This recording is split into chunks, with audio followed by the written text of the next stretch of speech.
I discovered my best friend and my husband in my own house. I exposed them. And now they are unemployed, living with my brother who defended them last year. It was undoubtedly the most devastating and surreal year of my life.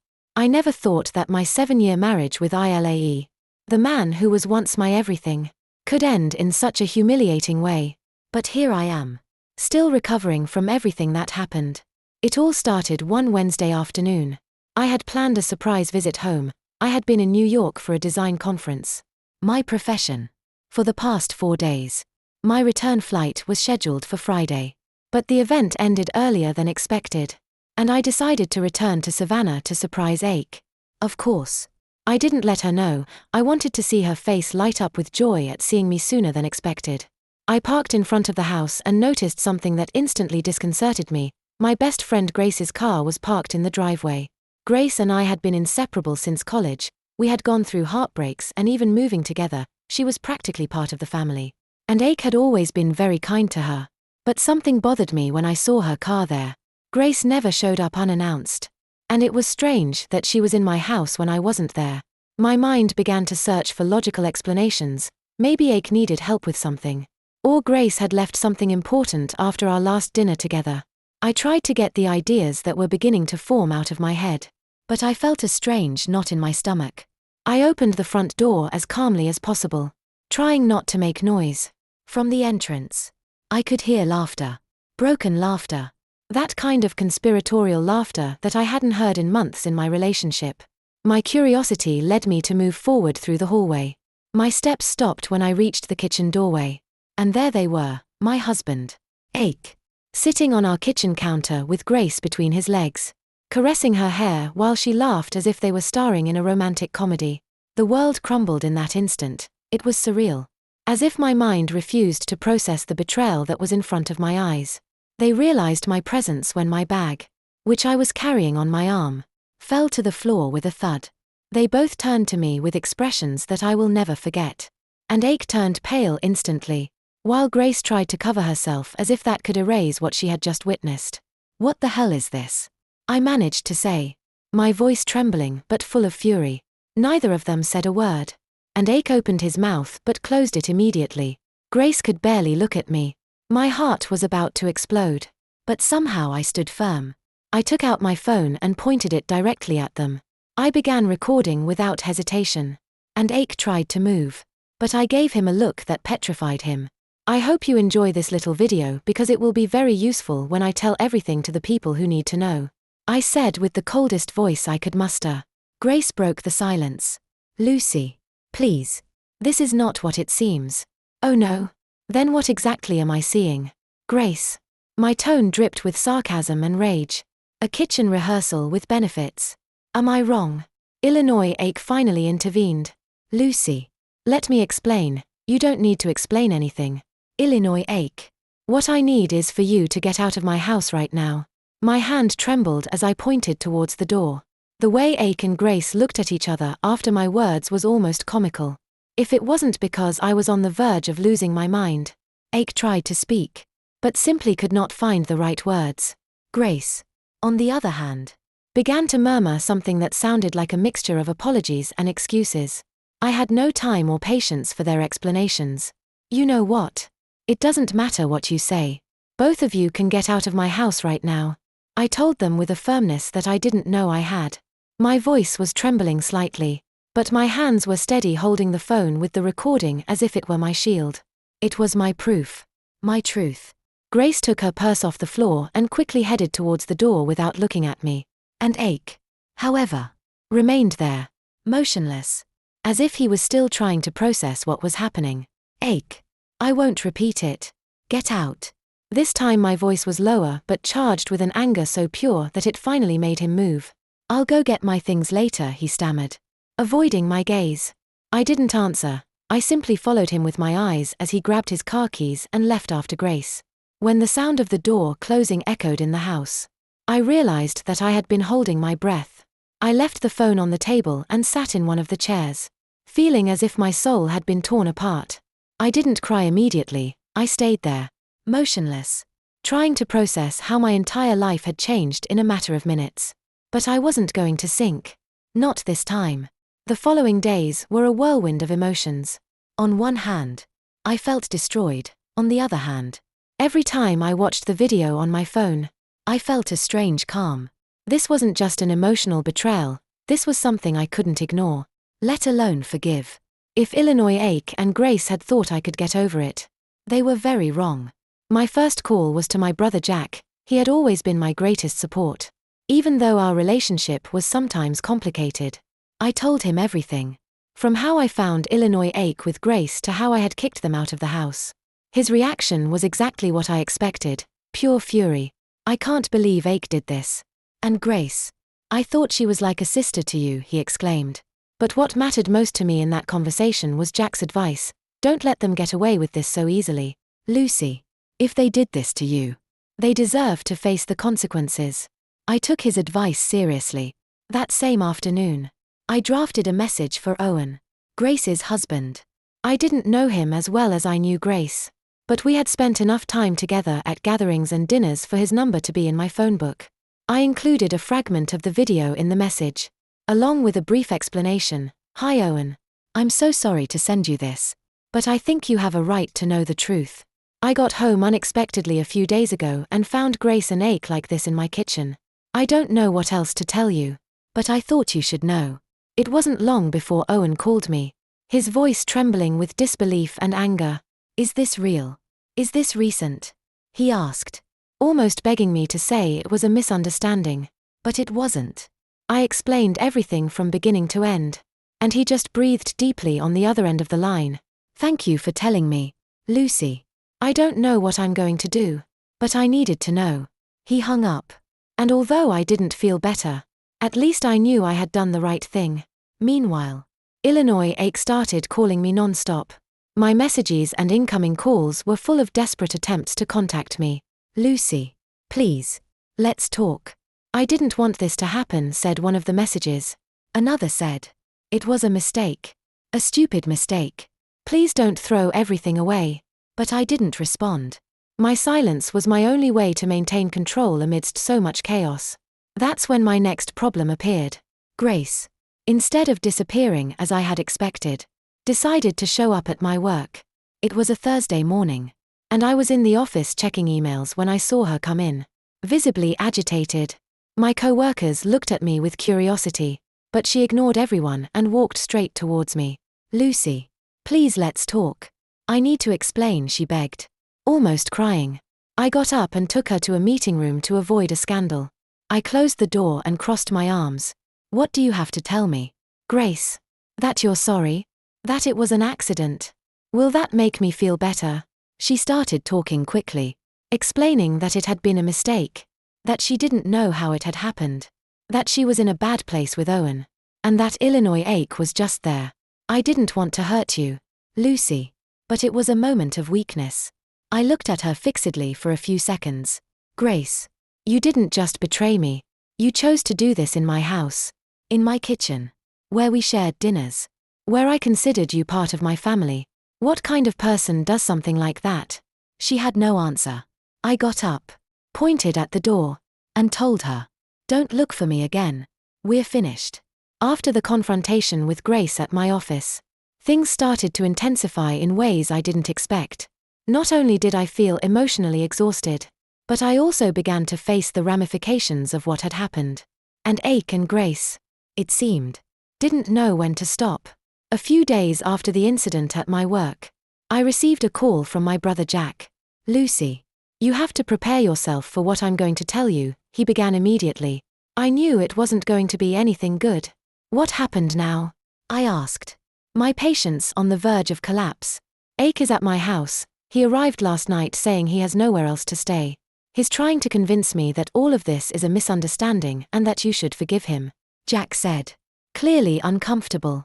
Lucy, I kicked him out this morning, but I need you to know that he's going to keep insisting. I couldn't help but feel betrayed. Not by Jack, but by Ake. How dare he use my family to manipulate me? But I knew I couldn't waste time worrying about his tactics. I decided to focus on what really mattered, protecting my space, my stability, and above all, my dignity. Meanwhile, Owen, Grace's husband, sent me a message asking to talk in person. Although I hesitated, I felt I had to listen to what he had to say. We met in a local coffee shop, and as soon as I saw him, I knew he was as devastated as I was. "Lucy," he began, "thank you for telling me. I don't know how to thank you for having the courage to send me that proof. You have no idea how many things haven't added up lately, but I never imagined this." Owen explained that Grace had been distant for months, making up excuses about work trips and meetings with friends. But he had never had concrete proof that something was wrong until now. "What are you planning to do?" I asked him. "Get a divorce," he replied without hesitation. "This is unforgivable. She not only betrayed me but also our family. And frankly, I cannot continue living with this lie." His determination gave me a strange sense of relief. I wasn't alone in this. At least someone else understood the depth of the betrayal. Meanwhile, Illinois Ake wouldn't stop harassing me. His messages and calls increased in frequency and intensity until I finally had to block him. But that didn't stop his desperation. He started showing up at places he knew I frequented, such as my gym and my favorite coffee shop, trying to confront me in public. "Lucy, please, just give me 5 minutes," he begged one day as I was leaving the gym. I ignored him, but he kept following me to my car. "What do you want?" "Illinois Ake," I finally asked, exasperated. "I want to fix this. I can't live without you. It was a mistake." "Lucy, a stupid mistake. Grace doesn't mean anything to me. You are my everything," he said, his eyes full of tears, which didn't move me an inch. "Illinois Ake," I responded, my voice firm but controlled. "You destroyed everything we built together. You not only betrayed me but you humiliated me in a way that I will never forget. This is not something that can be fixed with tears and apologies." I turned away before he could answer, making it clear that there would be no reconciliation. A couple of days later, everything took an unexpected turn. Grace had lost her job, apparently. Owen had sent the video I had provided to Grace's boss, who didn't hesitate to fire her for inappropriate conduct. Although I didn't completely agree with that action, I couldn't feel sorry for her either. Grace had made her choices and was now facing the consequences. And Ake, for his part, didn't take long to face similar work problems. One of his co-workers, who had heard rumors about the situation, sent an anonymous email to Human Resources. The company decided to investigate, and although they couldn't fire him for the personal matter, they ended up finding other irregularities in his performance that led to his dismissal. Now, both Illinois Ake and Grace were unemployed and without the support of the people they had betrayed the most. But the worst was yet to come. They learned that Owen had started the divorce process and planned to fight for full custody of his children. Grace was furious, according to some mutual friends, and she blamed everyone but herself. Meanwhile, my relationship with Jack began to become tense. Although he initially supported me, he began to express concern about my firm stance. "Lucy," he told me one day, "I understand why you're angry, but don't you think you should talk to Ake and hear his side? Maybe this can be sorted out." "Jack, seriously? After everything you saw and heard, you want me to sort something out with someone who betrayed me with my best friend?" I replied, feeling betrayed even by my own brother. "That's not it, Lucy. It's just that I feel like this grudge isn't doing you any good. Maybe you should try to find some peace." I couldn't believe it. It seemed that Ake had managed to manipulate even my brother. This only reinforced my determination to stand firm and not let anyone, not even my own family, make me doubt what was right for me. What surprised me the most wasn't the impact that the betrayal had on me, but how it affected the people around me. The family began to divide into sides. And to my bewilderment, some chose to support Ake. It seemed that his capacity to manipulate knew no limit. My relationship with Jack, my own brother, began to crumble rapidly. After our discussion, I found out something that left me speechless. He had allowed Ake to stay at his house temporarily while he sorted out his situation. When I confronted him, his response was almost as painful as the betrayal itself. "Lucy, I couldn't leave him on the street. He's a human being, and he's still part of this family. Whether you like it or not," he said as if that justified his decision. "Part of this family. Jack, this man destroyed my marriage, humiliating me in the worst possible way, and you're taking him in as if he were the victim. What side are you really on?" I replied, unable to contain my anger. It's not about sides. It's about trying to maintain some humanity in all this mess, he replied. But his tone was no longer convincing. I decided to cut contact with Jack temporarily. I couldn't deal with the betrayal of my own brother while I was still dealing with the damage that Ake and Grace had caused. On the other hand, Owen began to become an unexpected ally. We were both facing legal and emotional battles. And although our connection was purely one of mutual support, I found comfort in someone who truly understood the magnitude of what we were going through. Grace has become unbearable, he told me during a call. She keeps trying to convince me that what she did was a mistake. As if that erases all the damage she caused. But I'm already decided, I'm going to fight for full custody of the children. I don't want them to be exposed to her toxicity. I fully support you, Owen. It's the best for them, I said, knowing that his children were his priority, although I couldn't imagine how difficult it must be for him. While Owen was fighting in the courts, I also took steps to protect myself. My lawyer suggested that I file a restraining order against Ake. Although he hadn't been physically aggressive, his insistence and emotional harassment were enough to justify it. It was a difficult but necessary step. And Ake didn't take the news well. Through mutual friends, I learned that he was furious. Lucy is exaggerating everything, he told them. I just want to talk to her. Sort things out. Why does she have to make this so complicated? But it wasn't complication. It was self-preservation. I could no longer trust him. Not even to keep his distance. While all this was happening, Grace was also desperately trying to rebuild her life. She had lost her job, Owen, and was now facing the possibility of losing her children. According to what I was told, she had begun to depend more and more on Ake, which I found almost ironic. I was surprised to learn that Ake and Grace were starting to face each other. Apparently, living together wasn't as idyllic as they had imagined, and Ake, with no income and no place of his own, became a burden for Grace. And she, facing her own legal battles, began to blame him for everything. If it hadn't been for you, I wouldn't be in this situation, she supposedly yelled at him during an argument. According to a mutual friend, it was almost comical to think that after all the betrayal and drama, now they themselves were experiencing the chaos they had created. Amidst all this mess, my mother, a generally neutral woman, decided to intervene. She called me one Saturday morning, asking me to visit her to talk. Although I wasn't in the mood for a confrontation, I agreed to go. Lucy, honey, she began as she served me a cup of tea. I understand that you are hurt. We all understand. But this situation is dividing the family.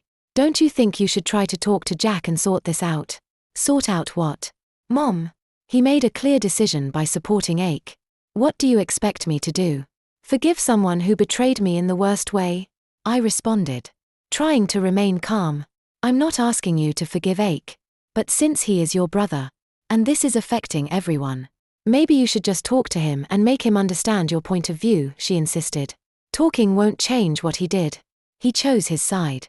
And it wasn't mine, I said, feeling tired of having to justify my feelings even to my own mother. I left that conversation feeling more isolated than ever. It seemed that although everyone understood my pain, few were willing to accept the consequences of their own actions. As the weeks passed, things began to calm down slightly on the surface. But under that calm, tensions continued to build. Jack was still housing Ake, although our communication was practically non-existent. Grace and Ake were in a sort of dysfunctional relationship, each trying to survive the chaos they had created. Owen continued with his custody case, determined to protect his children. And I continued. One day at a time. Although the betrayal was still fresh, I began to focus on rebuilding my life. I found comfort in my work, in my friends, and above all, in myself. I realized that although my life had changed drastically, I also had the opportunity to start over. As the months went by, the pieces of this chaotic puzzle began to fit together. Not perfectly, of course, but at least in ways that allowed me to take control of my life again. The betrayal had left deep scars, but it had also taught me to prioritize myself in ways I had never done before. It was an unexpectedly quiet day when I learned of the most recent explosion between Ake and Grace. According to one of our mutual friends, their cohabitation had reached its limit. Grace, who was already dealing with the legal costs of her divorce and the risk of losing custody of her children, finally got tired of carrying Ake. 2. This was your fault from the beginning, Grace yelled during a fight that was apparently heard throughout the neighborhood. And Ake wasn't far behind, accusing her of having dragged him into this situation. It was the same toxic dynamic that they had created when betraying Owen and me, but this time they were consuming each other. And Ake, with no job and nowhere to go, was finally forced to leave Grace's house. I don't know where he went. And frankly, I didn't care. I just wanted him to disappear from my life completely. The last thing I heard about Grace was that she moved from Savannah to another nearby city, trying to start from scratch. I have no idea how her custody case with Owen ended, but I have a feeling that Owen kept his promise to protect his children. My relationship with my brother Jack was still tense, but something in him changed after Ake's departure. One afternoon, I received an unexpected message. Lucy, I know you probably don't want to talk to me, but I wanted to apologize. I was wrong to support Ake. I had no idea how much damage I was really causing you. Please give me a chance to make things right. Although I still felt some resentment, I decided to respond. We met at a coffee shop to talk. Jack seemed sincerely repentant, and for the first time in months, I felt that he truly understood my perspective. I was trying to be neutral, he admitted. I thought I could help both of you, but I realized that by doing that, I failed you. Who is my sister? It won't happen again. It wasn't easy to forgive him completely, but that was the first step towards rebuilding our relationship. It wouldn't be the same as before, but at least we were moving forward. With Ake and Grace out of the picture, I was finally able to focus on myself. I decided to take a vacation that I had been postponing for years, traveling to the mountains of Colorado to disconnect from the chaos that had been my life in recent months. Spending time away surrounded by nature helped me heal. It was as if I could finally breathe without the constant weight of the drama. I also began to rediscover my passions. I went back to painting classes, something I had put aside when I got married. I found a community of creative people who shared my interests and supported me without judgment. It was a liberating experience. A few months later, I received a message from Owen. He had finalized his divorce and won primary custody of his children. He was relieved, but he also seemed more at peace with himself. Thank you for everything, Lucy. I don't know if I would have had the strength to face this without your support, he wrote. Our connection had strengthened during this whole experience. And although it was never romantic, we both knew that we were a great support to each other. We remained in contact occasionally, sharing updates about our new lives. The greatest test came at a family gathering. My mother insisted that we all get together to resolve any tensions. Although I initially didn't want to go, I decided to attend. Not for Ake or Jack, but for myself. When I arrived, my mother began her speech about reconciliation. But what surprised me the most was that Jack spoke before I could do it. Mom, we're not here to pressure Lucy. This is not about her, it's about us as a family. Accepting what happened, he said. Looking at my mother directly, for the first time in a long time, I felt that my brother was really on my side. When they asked me to speak, I simply said, I have made decisions to protect myself and heal. I don't expect everyone to agree with them, but I do expect you to respect my right to live my life as I see fit. And Ake is no longer part of my life, and I don't plan to change that. The meeting was tense, but at least I felt that I had made my position clear. I wasn't looking for anyone's approval, I just wanted peace.